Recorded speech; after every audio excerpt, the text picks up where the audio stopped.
Hi everyone, welcome to Plan My Disney Holiday. Welcome back. Today's video is all about Hollywood Studios. What can we do there? What are the attractions? There's loads of shows. What are they? Good places to eat, where to shop. All of that information is going to be included in this video. Thanks for watching.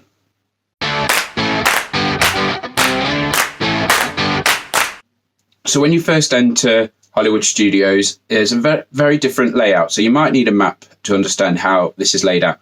Pretty much, there's a straight line up to the Chinese Theatre, and then you can go one of two ways: around to Toy Story, through Animation Courtyard to Toy Story Land to Galaxy's Edge, back round, and that will take you back round to the Chinese Theatre. But there is also, before you even get to the Chinese Theatre, a path that will take you down to the side. So to explain this video, I'm going to be doing the restaurants, the food, the attractions. I'm going to start from the front gate and make my way to the back to try and sort of follow a route how I would normally do it. So starting off, you walk down the main street, which is Hollywood Boulevard. That's the main street. It's got a lot of the shops on, and I'll come back to that in a bit. You'll then come to a road at the end of the shops going to the right. That's Sunset Boulevard. Down here is two of the main attractions of Hollywood Studios, as well as a new small one. When you turn down Sunset Boulevard, you will see the big thrill ride, the Tower of Terror. This is an amazing attraction. I absolutely love it. It's a favourite of mine. Pretty much, it is a thrill ride that rises you up and then drops you back down again, but in different sequences. It's really good theming. The environment all around it is fantastic. The hotel, it feels like a hotel. You go down into the basement. The story is really well explained. It's based on the Twilight Zone, so it's really well done. And I think it's worth checking out. There is a few restrictions. You have to be 120 centimetres or 40 inches or taller. So there is that. There is also a lot of health requirements that you need to be aware of. So it's one of those that you just need to do a bit of research on. It is a fantastic ride. I highly recommend trying to get a fast pass for it because it is a lot of fun. Next to Tower of Terror is the Rock and Roller Coaster starring Aerosmith. This is a big roller coaster ride. You go upside down, it's got tight turns. So therefore, again, it's going to have some restrictions. So you've got to be 48 inches, 122 centimetres or taller. It's loud, it can get dark in places. It is a very big thrill ride. Again, it's got a great story to it. You're backstage, you're going through a studio, you're having a studio tour, and you see Aerosmith rehearsing, and it's really good. They're off to do a gig, they invite you along, but you need to get in the fastest, longest stretch limo you've ever been in, and that's the ride. It pretty much sums it up. It's great. A couple of things that do change that people aren't aware of is that when you are going round the roller coaster, a different Aerosmith track plays. So always keep your ears out because you never know. Next to Aerosmith is a small attraction that has opened called Lightning McQueen's Racing Academy. I've not actually experienced this because it opened after I went in 2018. It's open to all guests, so you can be of any height. There's no problem. It's sort of like a stage show, but you're being presented by Lightning McQueen. And from what I've seen, the videos online, the images, it looks absolutely amazing. It does actually look like the real Lightning McQueen in front of you, talking to you. It sounds amazing. You've got loads of people involved in it. So all your favourite cars, Mater, he's in it. And yeah, it's just a really good one. So if you have got family that can't go on Tower of Terror and Rock and Roller Coaster, you can still go down Sunset Boulevard and enjoy Lightning McQueen Racing Academy down there. Unfortunately, Sunset Boulevard is currently a dead end, so you have to turn around and make your way back to Hollywood Boulevard. You'll turn right, which will take you to the Chinese Theatre. From here, you can go right or left, depending on what you're wanting to see. I'm going to be describing this as we are going right around the park so that I try and hit everything and it sort of takes you around in a circle from here. But inside the Chinese Theatre is a new ride, which will be Mickey and Minnie's Runaway Railway, which is opening early March. Unfortunately, because I haven't experienced it, I can't tell you about the ride. It says that it's going to be open to all heights, so it's very family friendly. From the look of the press releases and the images that they've released, it's going to be a very family friendly ride. It's going to be about Mickey and Minnie and the classic gang going on an adventure. It's sort of like that hand-drawn, computer-animated sort of images. There's a new, I've seen it as a short animation. It reminds me of one of them. So it's really good. It's really looking forward to seeing what that brings. Next to the Chinese Theatre is Animation Courtyard. So just to the right down there is Animation Courtyard. In this area, you will see a Star Wars Launch Bay theatre. Star Wars Launch Bay, where you get to see props, costumes, information all about from the different films, as well as the Star Wars Launch Bay theatre, which gives you a video behind the scenes, maybe one of the new films, maybe it's about the series Mandalorian. It changes varying depending on when you are visiting. So that's worth checking out if you are a Star Wars fan. If you're not a Star Wars fan, it is recommended that you go and have a look at it. You might be interested in some of the behind the scenes information, but it is definitely tailored for those Star Wars fans. As you carry on walking forward, you will come across Walt Disney Presents. This is a continuing, changing display. When Galaxy's Edge was being developed, there was a lot of the information that was presented in this area. There's usually videos, information, so it's definitely worth checking out. Currently, they're celebrating 100 years at Disney, so that's something to have a look at. The life of Walt, you can find a lot of that personal information there, and it's always worth checking out. It's a good place to get out of the rain, it's a good place to get out of the sun, and just have a breather and slow your holiday down. One thing people don't realize, you do rush in Disney, so you need those moments to just slow down, take a breather, and Walt Disney Presents is one of those great locations. It's open to everyone, and you can just chill and just enjoy the environment around you. Just in front of Walt Disney Presents is Pixar Place. Fortunately, there's no attractions there, but I will come back to it when I'm talking about food and shows that you can also enjoy there. So we'll be turning right with Pixar Place in front of us, and you will see Woody, who is coming to welcome you into Toy Story Land. This is a fantastic area. When I went in 2018, it had only just opened, and it was amazing. It was really busy, but the way that the crowd was handled, you wouldn't know. It was amazing. So as you first enter Toy Story Land, right in front of you is one of the main new rides, and that is the Slinky Dog Dash. It is a mild roller coaster. It's not as heavy, it's not as thrilling as the Rock and Roller Coaster and some of the other roller coasters in Disney World, but it is a very enjoyable ride nonetheless. I actually really enjoy it. You know, I do enjoy thrill rides. It's got good bound, it's got good hill, dips and valleys. It sort of does that at some points. It's got tight turns, so there is some restrictions. You do have to be 38 inches or taller. But it is definitely really enjoyable, and I love it. I love the way that it looks like it's been built by Andy from one of the toys he's put together, and it's just a really good idea. Opposite Slinky Dog Dash is Toy Story Mania. Now, this is one for all the family, and it is absolutely amazing. It is like an arcade 3D ride. So you get inside a car, you're shooting different materials, could be darts, could be darts at balloons, it could be custard pies. It's just a great themed ride. So it's definitely worth checking out. It's 3D and it's just a good laugh because if you're very competitive, you compete with all four people who are riding in the same car as you. It spins you around at some points, but it doesn't cause you to be dizzy. If you're not a big fan of 3D, if you do get nausea from 3D, that's something that you might be aware of, but I've never really had any problems. I find this a lot of fun. It has been about 10 years now that this has been around, and it is still as popular now as it was back then. So that really does lend testament to the ride itself. And finally, the last attraction in Toy Story Land is the Alien Swirling Saucer.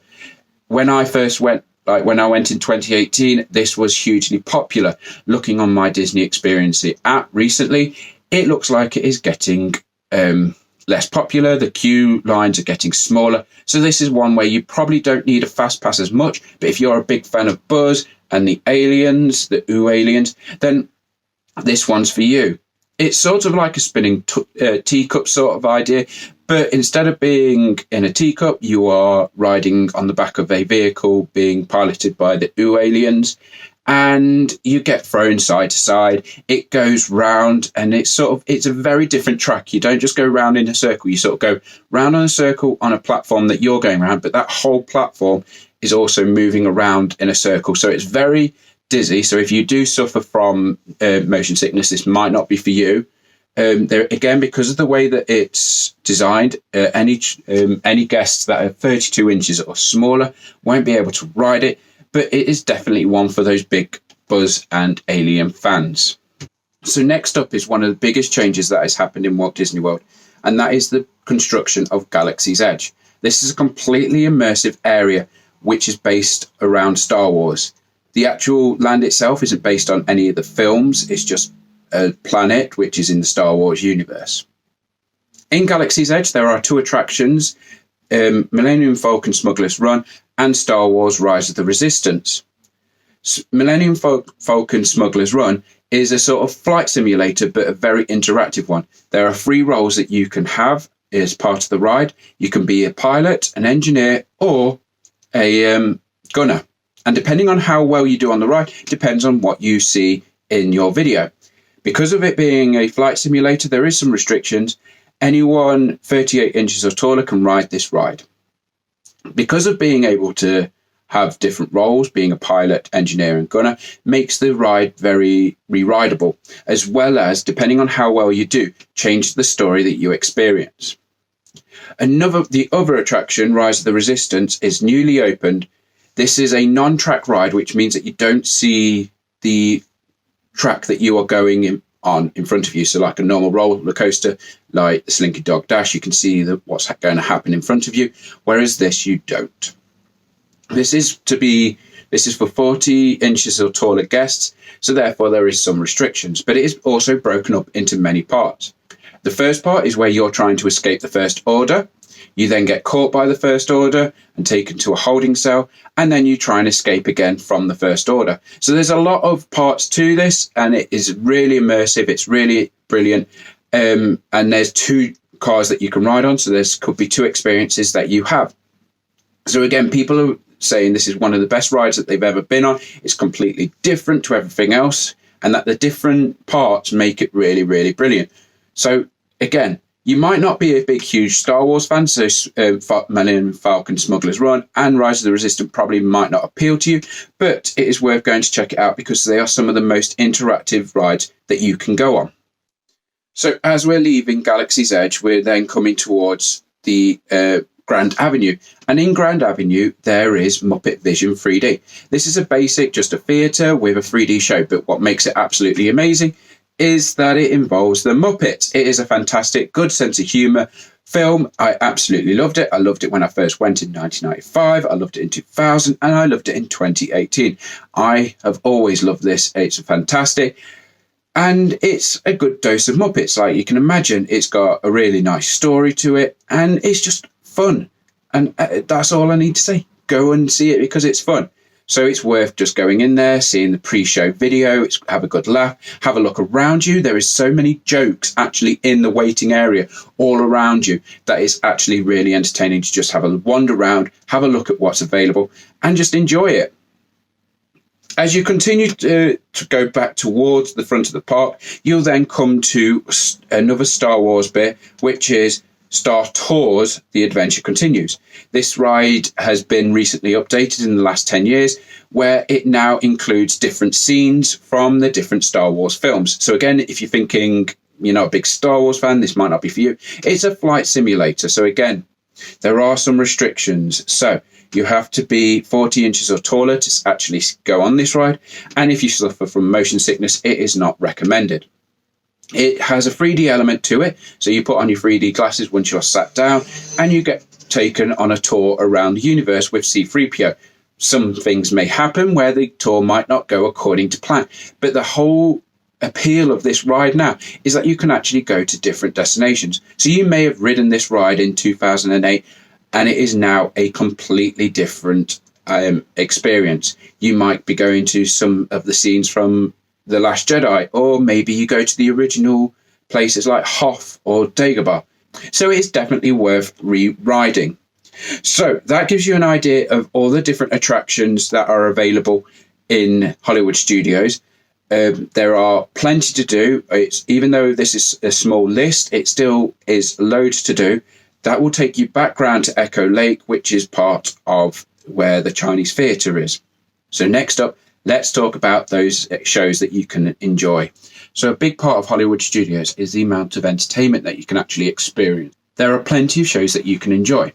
When you first enter through the entrance, so I'm going to follow the same route, going down Hollywood Boulevard, down Sunset Boulevard, back towards Echo Lake and the Chinese Theatre, then round Toy Story, Galaxy's Edge, back round to Grand Avenue, and back to Echo Lake. So, Hollywood Boulevard. Here, there isn't actually a theatre that you can go and see, but there is still some great entertainment that you need to see. And those are the citizens of Hollywood. They are fantastic. They are extremely funny. It is worth going to see. You will usually see them in cars driving past. They'll be dressed up in like 1920s, 1930s outfits. They'll be maybe filming a scene and might get people to join in. They might even be trying to buy jokes off you if they've never heard that joke before. If they don't know the punchline, they might actually give you some money that they might include in their joke book. So it's definitely worth going to check out. So turning right down Sunset Boulevard, there is one of the big, most popular shows available, and that is Beauty and the Beast. This is a fantastic show which condenses the film down to just a quick show, and it is amazing to watch. The seating is a little bit uncomfortable, but the actual show itself is actually well worth it. So you've got Lumiere and Cogsworth, and this is all the animated characters that you'll be seeing, and they're actually huge, costumed characters that actually come to life in front of you. It's got all the songs. It's really well done. The choreography is amazing. The characters, and it's an amazing job that they do to condense the actual film down to actually just a short, quick production. The other show that is available down Sunset Boulevard is Fantasmic. This is the nighttime show that is available at Hollywood Studios. Depending on the time of year that you go, there'll be either the 8 o'clock showing, or there'll be usually about an 11 o'clock sort of showing, depending if it's peak time. It's absolutely amazing. You go down, feels like you walk for miles, but you go down to this amphitheatre, and there's this little mountain in front of you, and it's all performed there in front of you. So Mickey, it's all about the stories that Mickey's having a dream, and you're invited to come and enjoy it with his dreams. But the villains get jealous and annoyed and try to take over the dreams. So I'm not going to give you more information than that. That's just a quick, brief idea of what it's about, because what you need to do is go and actually see this. There's projections on water. There's fantastic costumes. There's set pieces are absolutely amazing. So this is definitely worth it, especially if you're a big fan of Mickey. And there's fireworks. And again, this is available for everyone because of it being a show. And it's just worth going to check out. So as you leave Sunset Boulevard and go towards the Chinese Theatre, there is actually a range of different shows that take place here. Star Wars: A Galaxy Far, Far Away is actually a live show with costumed characters, all performing different stories, and just like absolutely amazing. I love when Kylo Ren loses his temper and he's hacking his lightsaber and the backgrounds all merge with what's happening. It's absolutely amazingly well done. So it's definitely worth going to check out. Also, something that has changed since 2018 is a show that takes about 12 minutes in front, that's projected onto the Chinese Theatre. When I went in 2018, it was celebrating all the Disney films, the live action films. It felt like a bit of a trailer for some of them, but it was like, it had Mary Poppins, it had Tron, it had Pirates of the Caribbean. But now that's changed slightly, and it's now celebrating all the animation that has happened over the last 100 years with Disney. It's fantastic. It's really well done. Just the idea that the Chinese Theatre can turn into this screen is just absolutely amazing. Another one that is Star Wars related is Star Wars: A Galactic Spectacular. So this is the nighttime show which happens in this area. Again, there's projections put onto the Chinese Theatre. There's fire, there's fireworks, there's light shows. I'm That's all I'm going to say about it, because it's definitely worth watching. It has the original music. The way it's edited together is absolutely amazing. So this is definitely one well worth you watching.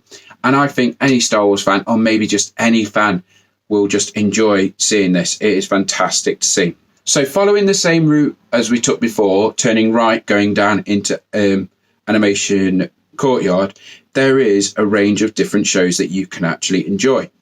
So one aspect of Animation Courtyard is Disney Junior. Here you can enjoy a dance party with all those Disney Junior characters. As I've said before, there is the Star Wars launch bay, and in this area you can actually meet a few characters from Star Wars. BB-8, Darth Vader and Chewbacca are currently available in launch bay, but has also been Kylo Ren in the past, as well as other characters. So it's always worth checking out on My Disney Experience app. Finally, the last show in this area is The Voyage of the Little Mermaid. This is actually a really nice, brilliant show to get out of the sun, to get out of the rain, and to go and see. It again condenses the film Little Mermaid into a short production and has lasers. It does actually feel like you go under the water. It retells the story. It's got the amazing music from The Little Mermaid. I would recommend still going to see this show, even if Little Mermaid's not your number one film, because it's still enjoyable. It's still a good place to just take that moment to slow down. So as I mentioned, there is Walt Disney Presents, and in that area you can actually meet Mike and Sully from Monsters University, or Monsters Inc. So that leads me nicely from one Pixar film into another. So in Pixar Place you can actually meet the Incredibles. So this gives you a chance to have some photos taken, get those autographs, and just have a great time. As you leave Pixar Place, we're going back into Toy Story Land, and of course wouldn't be complete without actually getting to meet the Toy Story characters in Toy Story Land. So you'll probably be able to meet Buzz, Jessie, Woody, just around, being able to get their autographs, being able to get some pictures with them, and then you'll actually have some entertainment as well by the Green Army men. So sometimes they're out on patrol and you'll be able to interact with them to get some photos, or they're actually performing some music with their drums. In Star Wars Galaxy Edge, it is slightly different. You will see characters from the films like Rey and Kylo Ren and the Stormtroopers, and they will interact with you, but they won't necessarily sign any autographs anymore. You'll be able to get a film with them or get a photo just stood with them, but it's not as... It's to try and create the immersive environment that they want. Like, these characters are actually real life people living in this land. So you wouldn't really just go, hey, line up, come and meet Rey. So you wouldn't actually be able to meet these characters, but you do actually see them wandering around and you can have a conversation with them. So there is quite a bit of entertainment that does happen in Galaxy's Edge, and it's worth checking out. Next to Star Tours is Jedi Training Trials of the Temple. So this has got some restrictions to it. You've got to be 4 to 12 to be able to join in. You have to actually be interested in doing it. You can't just be a pushy parent going, yep, you're doing it. I want to get those photos with you and Darth Vader. No, the kids have to be wanting to do it. You have to register at the Indiana Jones Outpost, which is a shop nearby between the stage show and just past some of the restaurants, Five Time Diner. Hopefully I'll be able to put a picture up here to give you an idea of where to sign up. And it's open all day, but does have limited spaces. If you are signing your child up for it, the child has to be there for it. And it is first come, first served. So if you do want to do it, this needs to be your sort of first stop. Once you've signed them up, once the children have all taken part, they train with some Jedis, they get some lightsabers, they do some moves with it, and then a story unfolds that they're able to open the Jedi Temple, but some evil forces lay within. Across from Star Tours is Commissionary Lane, where you'll be able to meet a few characters. So it's it's a small, narrow walkway, and here you'll be able to meet Olaf, and you can actually meet Mickey and Minnie. That will take you out by the Chinese Theatre. So you'd have the Chinese Theatre in front of you. Just turning right, you'll have First Time in Forever Frozen Celebration, which is retelling the Frozen film, but there's a slight change. You'll have the characters on stage, you have narrators telling you the story, but this time the audience are joining in. This is really good fun for the kids. They absolutely love it, which then leaves us with the final one, Indiana Jones Epic Stunt Spectacular. This is a stunt show which puts together some of the scenes that you might have seen from the Indiana Jones films. So it starts off inside the temple with a lot of the stunt work and some traps that may go off. It then moves to the market scene, which then leads to the going to a Nazi camp with some moving vehicles, fire, flames. So there's lots of explosions. So you know your kids best. Maybe they'll enjoy it. Maybe they won't. If they don't like big bangs, this probably isn't for them. It is a good laugh. I really do go in to enjoy and see it. It's got a good sense of humour. It's just love seeing how everything works. But when I went in 2018, we did come across a few problems. The show, we went to see it twice, and both times the show got stopped halfway through due to weather problems. So they will put on as much as they can, but if there is storms overhead, they won't complete the whole show. So be aware that weather can actually have an influence on this show, but it's still worth checking out. I definitely recommend it though. I've always enjoyed it, and I've actually been able to take part. Hopefully I can find the photo and hopefully I can show that off. You, as audience, you get to be background extras, and I really enjoyed it. Brings back great memories. I loved going to see it as a kid. I loved watching it. I was just amazed. I was like, oh, wow. And as an adult, I just love the good sense of humour to it. It's got great puns, and it's just fun to enjoy. So, again, I'll be following the same route round, starting off with Hollywood Boulevard, going down Sunset Boulevard, going back to the Chinese Theatre, Animation Courtyards, Toy Story Land, Galaxy's Edge, Grand Avenue, and then back towards Echo Lake. So there is plenty of places to eat. And again, depending on your budget, depending on what you've purchased, if you've got the dining plan, these different places can offer different things. So they've got a range of food carts, they've got a range of different things. So the first restaurant that you'll come across in Hollywood Studios is on Hollywood Boulevard and is the Trolley Car Cafe. This is a Starbucks. So you can get your coffee, you can pick up a small snack, and you can choose whatever you would want as part of that. So it's about under $15 depending on what you wanted to pick up. So that's your first major stop. It's very popular, especially in the morning. It does get very busy. So be aware that if you are thinking, yeah, Starbucks, I'll go there, that's pretty much what everyone else does.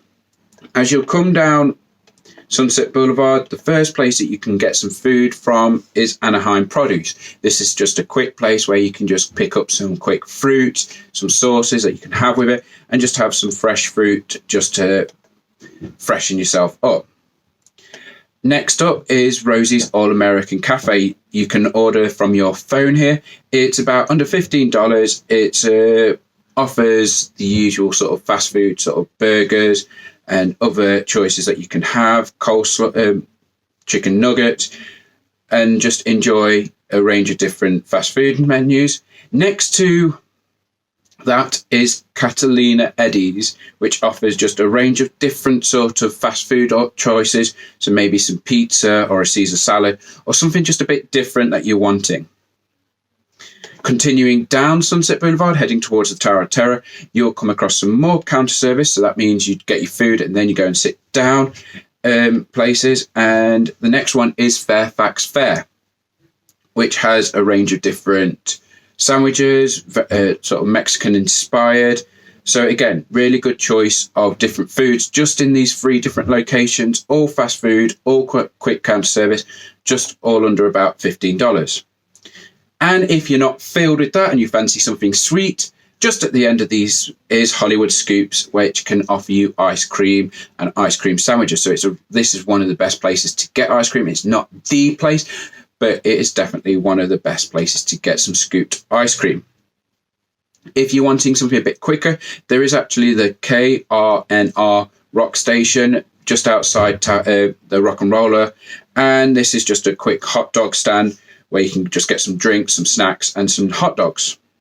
So coming back up Sunset Boulevard, heading towards the Chinese Theatre, on the corner is the Hollywood Brown Derby. This is a very popular restaurant. It's a signature dining. It's quite expensive. It's under 60 quid, so it's about $35 to $60.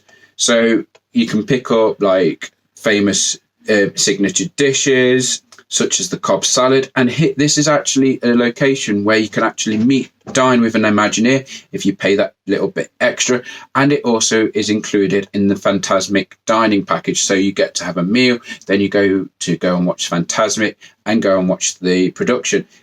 If you don't fancy sitting inside, you want to sit outside, just enjoy, there is the Brown Derby Lounge where you can just enjoy sitting there. It's table service, so you sit down and your food is brought to you, and you just get to enjoy the food that is on the menu.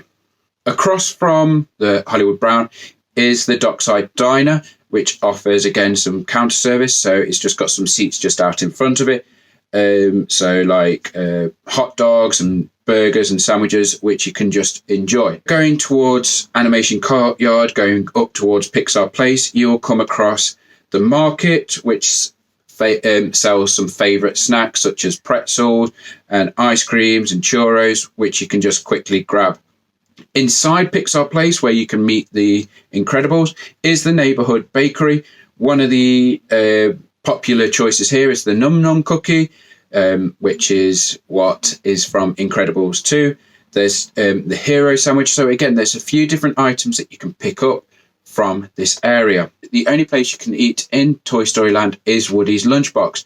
This has the choice of breakfast, and you can pick up some different types of meals. It's not the most highly rated, but it's a good quick service where you can just sit down, have a bite to eat in the middle of the park.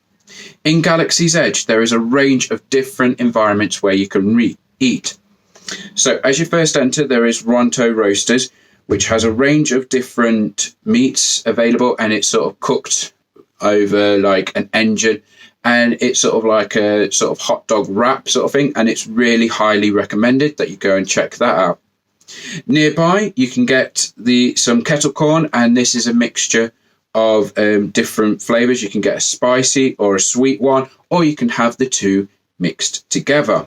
Nearby, again, I don't know the layout really that well of Galaxy's Edge, but I do know that there is the milk stand. Again, this is hugely popular. If you can, use your phone to order beforehand and then go and pick this up. This has got the sort of green and blue milk that is from the films, and you can pick this up here. Again, hugely popular because it's one of those things that is actually from the Star Wars films. One of the main places where you can actually sit down and have a bite to eat is Ogre's Cantina, and this is a reservation one where you need to be making sure that you book ahead of time. The dining plan isn't accepted here and can vary from about $15 up to $35, depending on what you're buying, depending on what time of day you're going. So it's worth checking out what you're interested in, knowing what you want, and if it's worth doing. This has got a great environment. This is from A New Hope, episode 4. So you get the idea. It's a really good environment. It's really immersive. And finally, the last place in Galaxy's Edge is Docking Bay 7 Food and Cargo. So again, range of different foods. You can sit down, it's quick service, enjoy your food. Again, it's a bit cheaper than Ogre's Cantina. It's a bit less busy because of the environment you're in, but it's about $15. So leaving Galaxy's Edge, we go into Grant Avenue. On your left-hand side will be Baseline Tap House.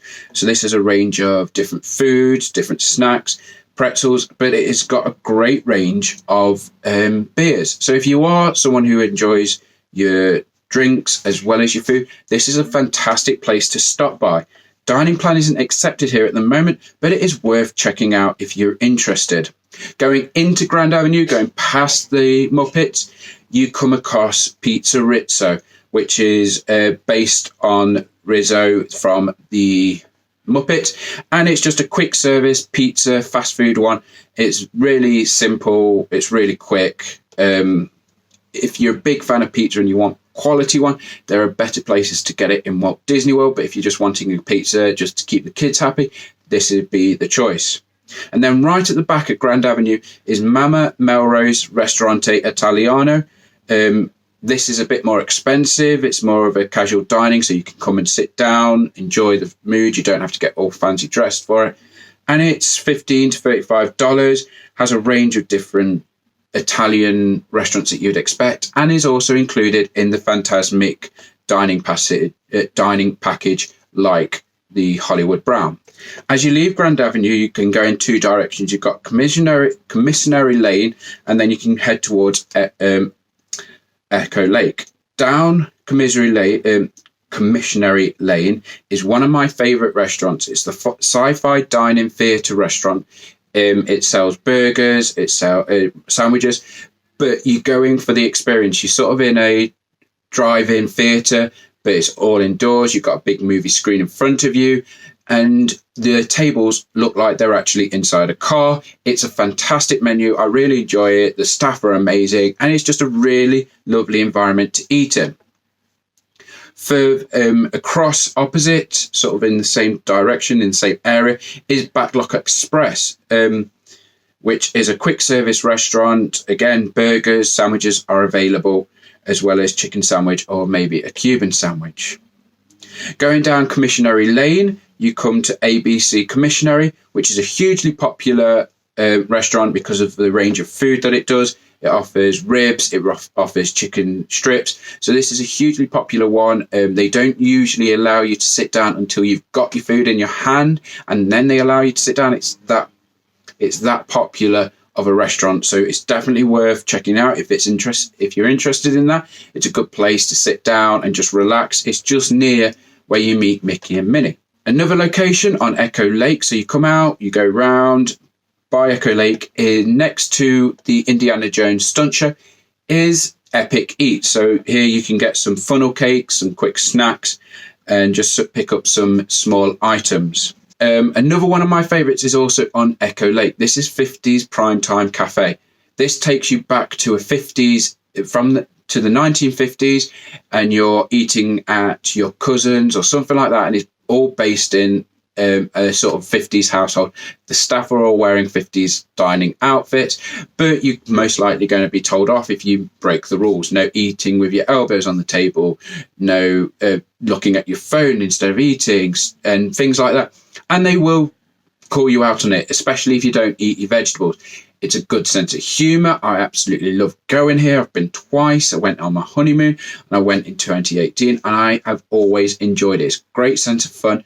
You can also go to the lounge next door where you can get a drink, and sometimes you can even order some of the items off the menu. So it's worth checking out. Even if you can't get a reservation, you can always get there. And then finally, you come to Hollywood and Vine, which takes you back to the top of Hollywood Boulevard and opposite Hollywood Brown. And this also is included in the Fantasmic dining package, but this is a buffet family style restaurant, and this is actually where you get to meet some Disney characters and dine with Disney characters.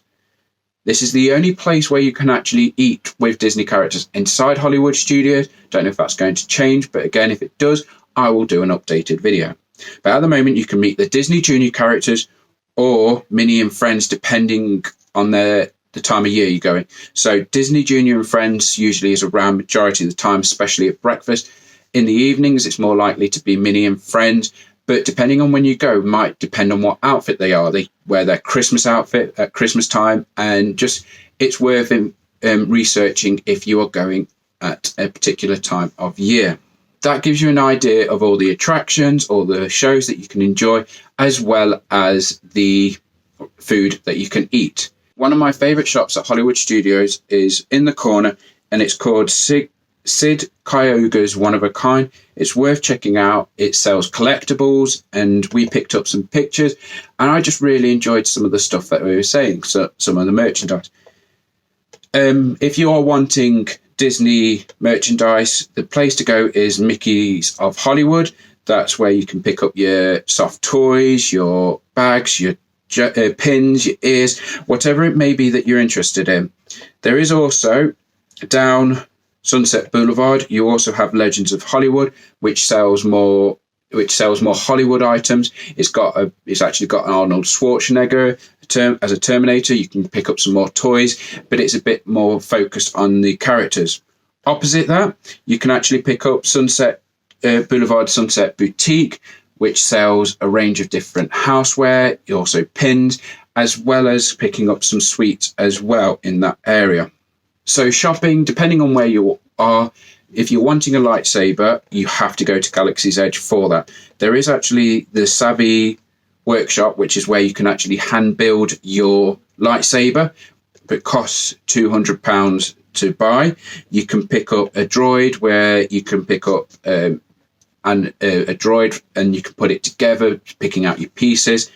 And you've got different things like the toy maker where you can pick up the soft toys, as well as the creature stall and the outfitters, all selling Star Wars related products. So a lot of the stores that you go to will be in the location. If you're wanting anything Star Wars, Galaxy's Edge and Star Tours are the two places to go.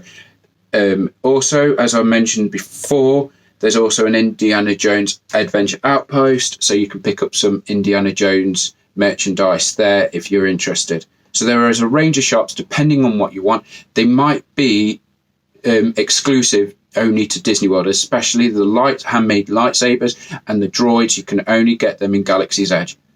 So thanks a lot for watching. I hope I've given you an idea of what Hollywood Studio has to offer: attractions, places to eat, shops, as well as shows. Like and subscribe. Please share wherever you can. Follow me on Instagram. I try and post there as much as I can. And just keep watching. Thanks a lot. Bye.